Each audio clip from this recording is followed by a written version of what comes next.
नमस्कार दोस्तों, स्वागत है आप सभी का जीके इंडिका पर। मैं सौरभ भारती आप सभी का हार्दिक स्वागत करता हूं। दोस्तों, तारीख है आज 7 अप्रैल और ये है हमारा करंट अफेयर्स का सेक्शन, जिसमें मैं डेली आपके लिए सुबह 8 बजे कल के टॉप करंट अफेयर्स लेकर आता हूं। दोस्तों, आज के टॉप करंट अफेयर्स बात करते हैं हम। उससे पहले एक महत्वपूर्ण सूचना, दोस्तों हमारे सभी कोर्स हमने पब्लिक कर दिए हैं हमारे ऐप जीके इंडिका पर।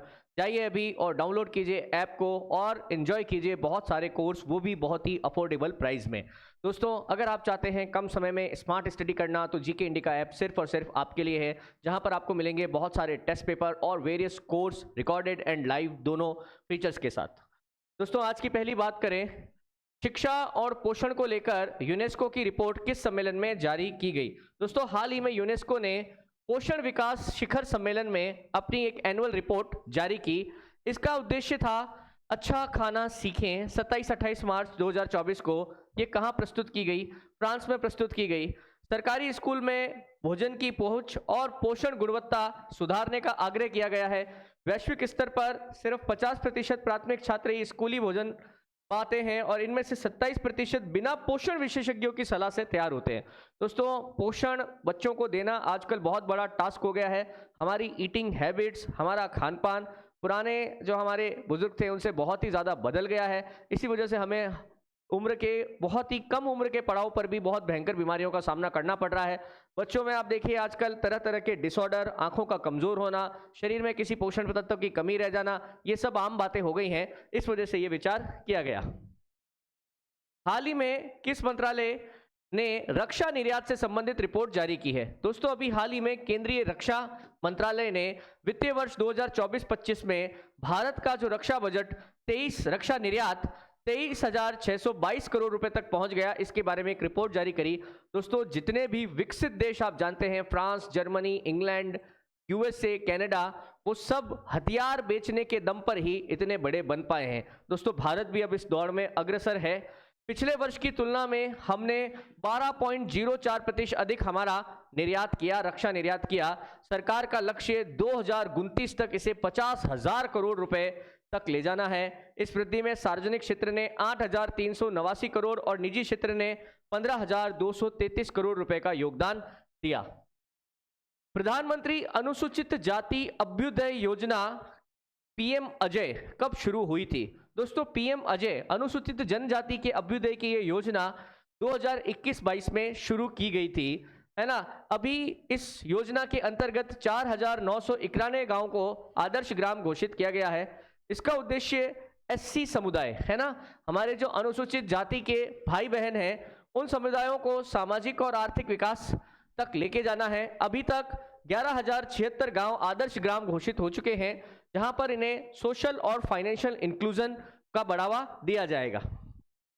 विश्व स्वास्थ्य दिवस कब मनाया जाता है? दोस्तों, आज ही के दिन मनाया जाता है। आज है 7 अप्रैल और आज ही के दिन प्रतिवर्ष स्वास्थ्य दिवस मनाया जाता है। 2025 की थीम है स्वास्थ्य शुरुआत आशापूर्ण भविष्य, जो मातृ और नवजात शिशु पर केंद्रित है। WHO 1 साल लंबे अभियान की शुरुआत है, जिसका उद्देश्य गर्भावस्था, प्रसव और प्रसव के बाद की देखभाल को बेहतर बनाकर रोकी जा सकने वाली माता और शिशु की मृत्यु। दोस्तों, एक दौर था जब बिल्कुल माता के प्रसव के बाद या तो बच्चा या माता या फिर दोनों को बहुत खतरा होता था, है ना। जन्म की दर बहुत कम थी और जन्म के बाद माता के मरने की दर भी बहुत ज़्यादा थी। हमने हमारी स्वास्थ्य सुविधाओं को एडवांस बनाकर इस पर रोक तो पाई है, बट अभी भी ऐसे बहुत सारे तबके हैं जो स्वास्थ्य सेवाओं के अभी उन पर पहुंच नहीं हो पाई है। तो इसी का उद्देश्य रखा गया है कि इस साल WHO चाहता है कि माता और गर्भस्थ माता और उसका नवजात शिशु, उसके लिए कुछ कार्य किया जाए। दोस्तों, अगला क्वेश्चन है, इंदिरा गांधी राष्ट्रीय कला केंद्र की स्थापना कब की गई थी? दोस्तों, इंदिरा गांधी राष्ट्रीय कला केंद्र की स्थापना 1985 में की गई थी। पेरिस में आयोजित सिनेमा डू रील फिल्म समारोह में भारत की फिल्म स्ट्रीम स्टोरी को विशेष उल्लेख अमूर्त सांस्कृतिक विरासत 2025 से सम्मानित किया गया। यह फिल्म इंदिरा गांधी राष्ट्रीय कला केंद्र द्वारा बनाई गई है। हिमाचल की परंपरागत सिंचाई प्रणाली कुहुल पर आधारित है। अच्छा क्वेश्चन हो जाएगा कि हिमाचल की परंपरागत सिंचाई प्रणाली किस नाम से जानी जाती है? तो कुहल के नाम से जानी जाती है। फिल्म लोक ज्ञान और जल प्रबंधन को काव्यात्मक रूप में प्रस्तुत करती है। बिल्कुल ठीक है, आगे बढ़ते हैं। भारत सरकार का कौन सा मंत्रालय केंद्र प्रायोजित योजना जीवंत गांव कार्यक्रम 2 को लागू कर रहा है। देखिए, केंद्रीय गृह मंत्रालय जो है, ये इसकी एक योजना है, केंद्रीय गांव प्रायोजित योजना जीवंत गांव कार्यक्रम 2। केंद्रीय मंत्रिमंडल ने 4 अप्रैल 2025 को जीवंत गांव कार्यक्रम 2 को मंजूरी दी। ये 2024-25 से 2028-29 तक लागू रहेगा। योजना में 6,839 करोड़ रुपए की लागत से पूरी तरह केंद्र द्वारा ये वित्त पोषित है। ये योजना में ध्यान रखेंगे, अच्छा क्वेश्चन बन जाएगा कि ये योजना किसके द्वारा पोषित है, तो वित्त पूरी 100% सरकार, सेंट्रल गवर्नमेंट ने इसको पैसा दिया है। नोडल मंत्रालय इसका कौन है? केंद्रीय गृह मंत्रालय। इसमें 17 राज्य और केंद्र शासित प्रदेश शामिल है। इसका उद्देश्य सीमावर्ती पिछड़े गांवों का समग्र विकास करना है। सीमा पर जो गांव बसे हुए हैं उनका समग्र विकास करना है। अभी हाल ही में अंतरराष्ट्रीय आपराधिक न्यायालय से हटने की घोषणा करने वाला पहला यूरोपीय देश कौन सा बना है? देखिए, इंटरनेशनल क्रिमिनल कोर्ट है ना, ये जो है इसमें विश्व के कई वैश्विक अपराधी जो हैं, कईयों को वैश्विक अपराधी घोषित किया जाता है, फिर उनके ऊपर केस चलता है। जैसे भी बात हुई थी कि बेंजामिन नेतन्याहू जो इजराइल के प्रधानमंत्री हैं, उनको वैश्विक क्रिमिनल घोषित किया जाए और यहाँ पर उन पर मुकदमा चलाया जाए। तो दोस्तों, अभी हंगरी के प्रधानमंत्री विक्टर ओरबान ने घोषणा की कि हंगरी अंतरराष्ट्रीय आपराधिक न्यायालय से बाहर होगा। यह निर्णय इजरायली प्रधानमंत्री नेतन्याहू की हंगरी यात्रा के दौरान लिया गया। हंगरी ऐसा करने वाला पहला यूरोपीय देश बन गया है। यह कदम आईसीसी द्वारा नेतन्याहू के खिलाफ गिरफ्तारी वारंट के जवाब में उठाया गया है। बात समझ रहे? अंतरराष्ट्रीय न्यायालय ने इन्हें वॉर क्राइम का दोषी मानते हुए इनके खिलाफ एक वारंट जारी किया है। नेटवर्क तत्परता सूचकांक में भारत कौन से स्थान पर है दोस्तों? तो नेटवर्क तत्परता सूचकांक में भारत ने अभी 36वां स्थान हासिल किया है।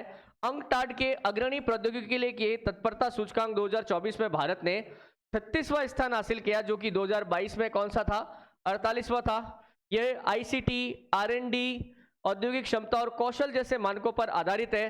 भारत ने आरएनडी में तीसरा, आरएनडी रिसर्च एंड डेवलपमेंट, और औद्योगिक क्षमता में 10वां स्थान पाया, जबकि आईसीटी में 99वां और मानव पूंजी में 113वां स्थान मिला।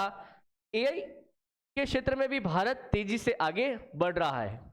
तो दोस्तों, ये हमारा आज का अंतिम क्वेश्चन था। कांस्टेबल और जेल पेरी के लिए हम लोग लगातार टेस्ट सीरीज का आयोजन कर रहे हैं दोस्तों। 50 से अधिक टेस्ट ऐप पर अवेलेबल हैं, बिल्कुल मुफ्त में आप जाकर उनकी प्रैक्टिस कर सकते हैं। उनका वीडियो सॉल्यूशन भी आपको यूट्यूब पर मिल जाएगा। तो दोस्तों, आज के लिए इतना ही।